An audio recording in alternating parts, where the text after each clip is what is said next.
probably heard a lot lately about barefoot or natural running. And it actually makes a lot of sense from a biomechanics standpoint. The idea is that you're born running naturally, kids run up on their toes, and adults should run up on their forefoot as well. Biomechanically speaking, it makes sense because when you land on your forefoot, you land with your knee bent. So all the shock absorption happens in your muscles, not your joints. When you land on your heel, all that shock is taken up by the joints in your knees and ankles and hips. So the cartilage is doing the cushioning, not your muscles. If you look at the human foot, it's actually a lot more flexible than you might first imagine. When you look at the bones inside the foot, there's a lot of different joints and angles that a lot of people aren't familiar with. And when your foot moves naturally, it doesn't just flex in the forefoot, it flexes throughout the foot. So the idea of a natural running or barefoot shoe is to allow your foot to flex naturally everywhere it's supposed to move. So when you look at natural running, it all seems very, very good. It's biomechanically correct. We're seeing less joint injuries out there as well. But the problem with it is natural running makes sense in the natural world. When you get into the man-made world, where things are made of concrete and things like that, you need something with a little more protection. So our solution is to build in that natural flexibility and natural motion that your foot needs, yet protect it when it gets on those hard surfaces.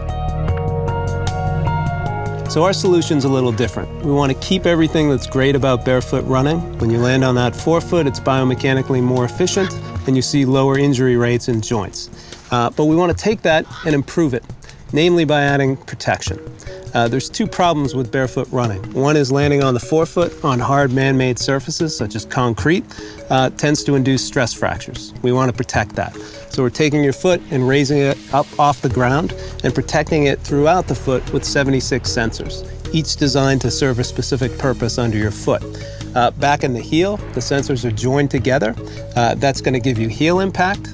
One of the other issues with barefoot running is when you're running downhill, you can't land on your forefoot. So you're going to need that heel protection, and this builds that in. On the lateral side of the back of the shoe, we build those posts a little square to give you support and stability.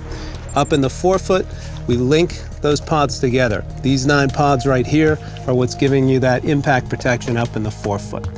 All combined, it gives you the feel and motion of natural running, but with protection. That's the difference in Realflex. We continued the idea of natural running into the upper of the shoe as well. And to do that, we took out everything that wasn't necessary to the upper of the shoe. So when you look at the upper of the Realflex shoe, you'll notice there's no lining or padding inside. What's outside the shoe is inside the shoe as well. So the upper is very flexible and allows your foot to move just as naturally as the bottom does. So the advantages of barefoot running make a lot of sense. We wanted to keep what made sense and make it even better. Realflex is natural movement perfected.